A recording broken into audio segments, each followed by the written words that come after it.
The OnePlus 9 Pro has been a device that's been very difficult to review for various reasons. I live in China. My particular device came with Color OS, but we have been given an option to flash ROMs legally from the official website between Oxygen and Color OS. And I've done that a few times going back and forth trying to figure out what to do with it. The second reason that is difficult to review is because a lot of reviewers and people from the tech community generally don't like this particular phone because of the pricing and the direction where OnePlus 9 is going, the Hasselblad cameras, and so on and so forth. So I've taken my time, almost 6 months, to try and figure out what to actually think about this device and how to approach this review. So first of all, the build quality of this device is really great. This black reminds me of the Phantom Black of the Galaxy S21 series. The camera bump is a little weird on the renders, and in general, the phone looks very weird on the renders, but when you actually take it in your hand and you start messing about with it, you realize that this particular device really looks gorgeous and is built like a tank. It does have a certain industrial design to it. It's very sleek in the hand, but it's a very sturdy build. I have the confidence that this phone has no cracks, crevices, won't let the water in, although I have seen in one of the reviewers' videos, I cannot remember whether it was Versus or a similar tech channel, that they have submerged their phone and the cameras actually got water inside. But other than that, no cracks, no crevices. The speaker grills have been very, very solid. I don't like that the bottom speaker grill isn't actually a grill. It has two very, very big slits down here instead of, actual protection. But I'm pretty sure that given that the price of this phone is fairly high, even after 6 months, they wouldn't overlook something like this. The camera bump isn't really that big. In the box, you get this fairly flimsy OnePlus branded, silicone case. But if you spend another $10 on it, you get this sandstone case that protects your phone perfectly, is extremely grippy, is solid, and overall immediately eliminates that camera bump. So definitely go for this one. Unlike most phones or most Android phones, you have the alert slider, and for most people this would be gimmicky, and it was for me until I started using OnePlus phones, because I can just press the volume rocker, and then there would be an icon here to trigger between silent, vibrate, or loud. But then you realize that once you get used to it, it actually becomes really useful, even though you kind of don't need it, but it makes your life easier. It's a very weird relationship with that particular switch. But yeah, as for the build quality, built like a tank, 10 out of 10, absolutely great. The screen is an absolute masterpiece. You cannot see that from the recordings of myself or any other tech reviewer. But for me, this is even better than the screen on the Note 20 Ultra. I didn't really play with the iPhone 13 or 13 Pro and Pro Max because the DxOMark values these panels as the top of the top at the moment that this video is being made.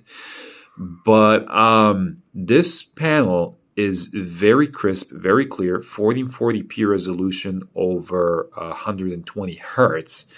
But what I do like about this panel, and not like what I absolutely love about it, is that when you're looking at the edges, the rainbowing is absolutely minimal. I mean, there still is. There is on every screen. It's impossible to eliminate it completely.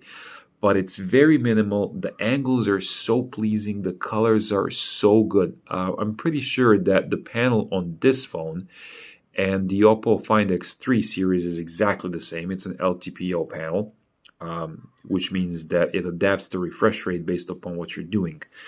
But trust me, probably the best panel of the year. It looks really exceptionally good.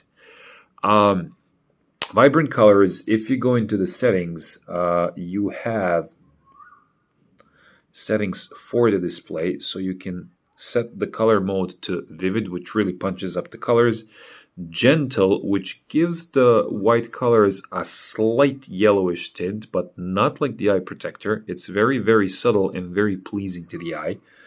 Then you have cinematic with that same yellowish tint, but the colors pop out a little bit more. And then you have brilliant, which is enhanced. I cannot really tell the difference. Brilliant is like even more punchy than vivid. But technically, there is a color setting there for every user. Like I said, panel absolutely brilliant. Best of the best. When I compare this to the panel on the OnePlus 9, the regular one, the OnePlus 9 panel doesn't come even close to this. Like, not even close. The viewing angles, the sharpness of the panel, nothing. Generally, you should completely skip the OnePlus 9, the basic model, because of the plastic build, the plastic frame. In my opinion, generally subpar display, poor battery life, and no optical image stabilization on the camera, which makes night shots practically impossible. The speakers, let me see if I can find a track of my own so that I don't get a copyright strike. There we go.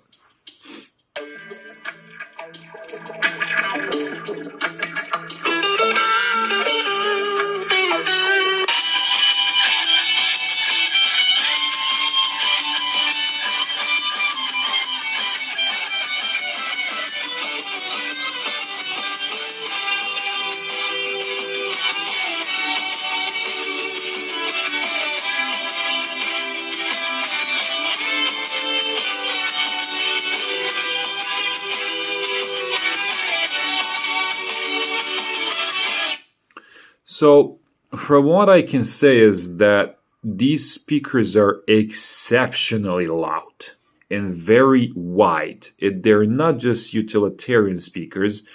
Somebody actually made an effort to put a really, really proper set of speakers into this phone, and they have been tuned brilliantly. At the highest possible volume, if you're listening to something that has a lot of mids, like my track does, and my track has been like overproduced a little bit, you're going to have a very, very subtle amount of distortion. But in everyday use, I would never go even close to full volume because it's just too loud. Like, you're going to have an absolutely wonderful set of speakers with this phone. As for the headphone audio, that has been done brilliantly. I can definitely say that somebody has been tinkering with the audio algorithms. So what happens is that no matter what kind of a track you're listening on, there is something happening in the background to work on your audio and make the song sound pretty even. Even, what does it mean? Like, generally gives a very similar feeling to what you would have on Sony phones with their DSXE, converting, low-res files to high-res or whatever the gimmicky thing is. But the general conclusion is that when you listen to music on this phone, it is going to sound exceptionally good no matter what the track is. The headphone sound, wired or Bluetooth, is very spatial.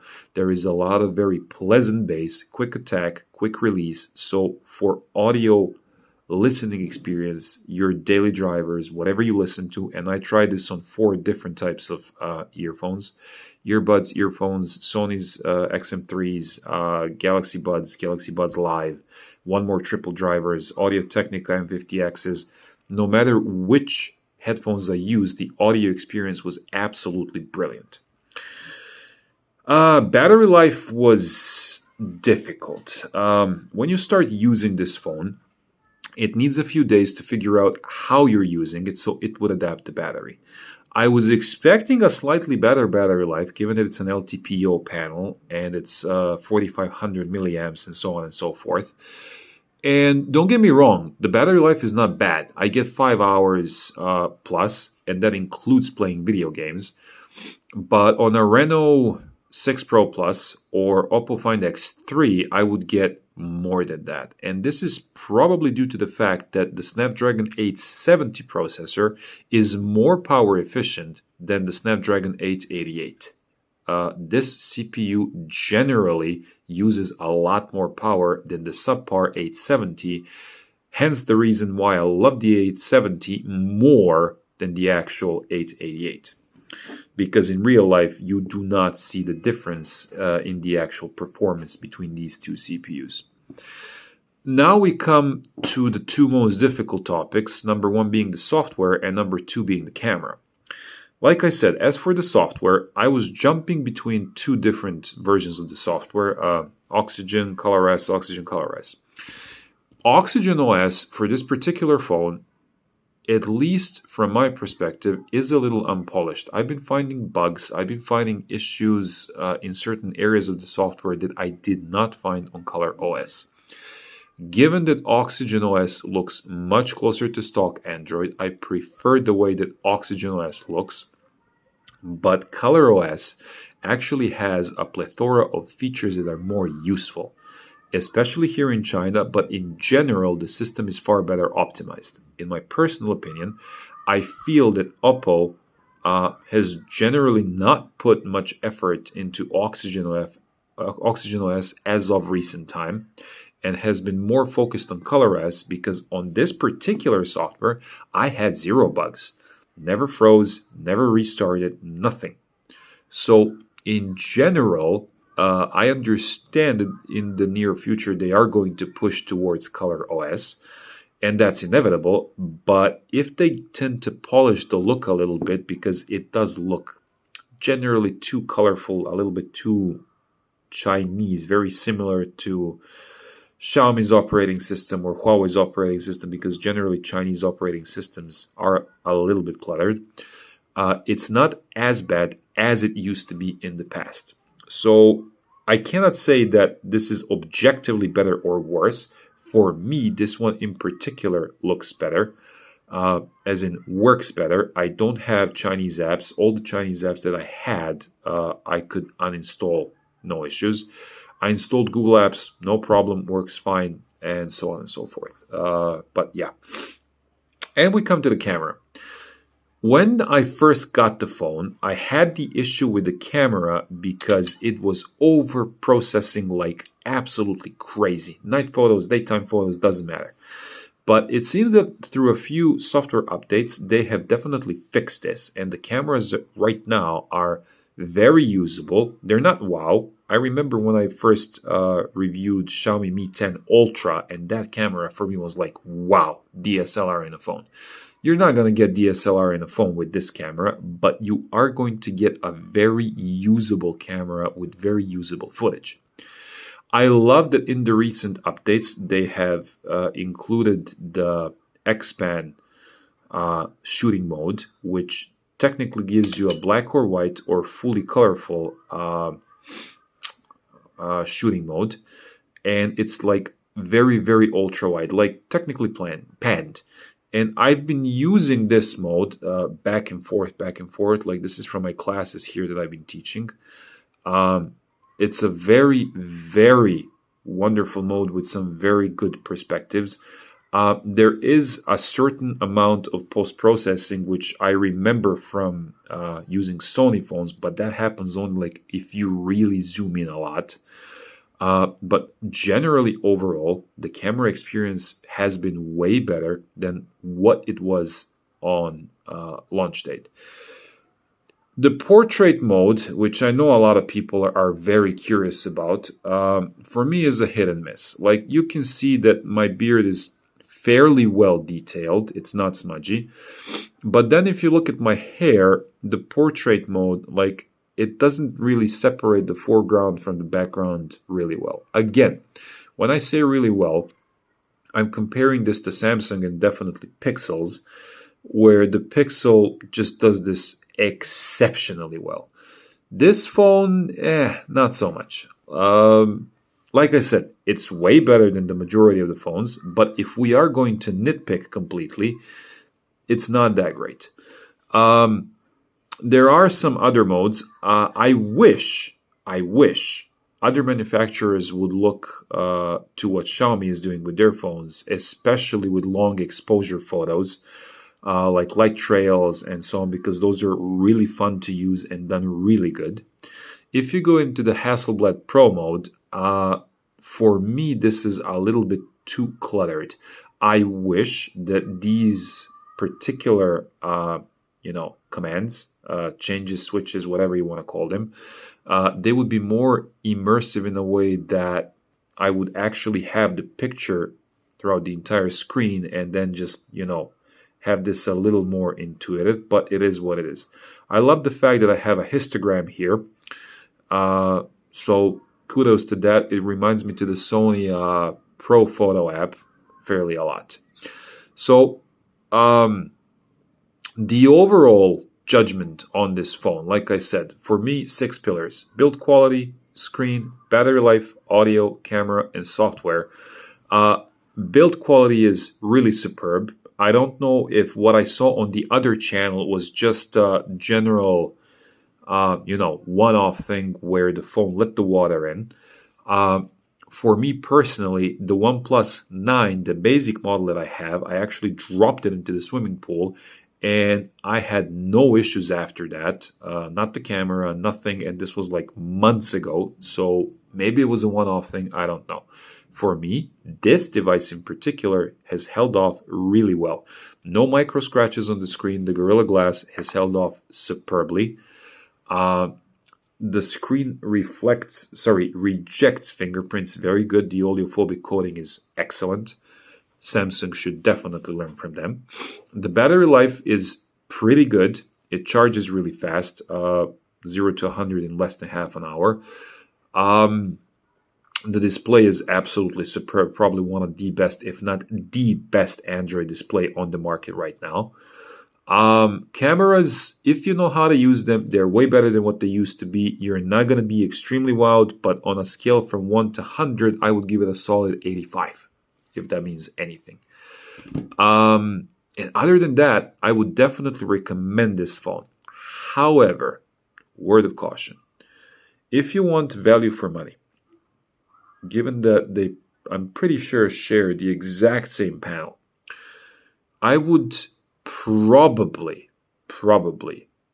go for a Find X3, the non-Pro version, over this one, because even though the CPU is different, the real-time performance isn't really different at all. I didn't see any difference with it.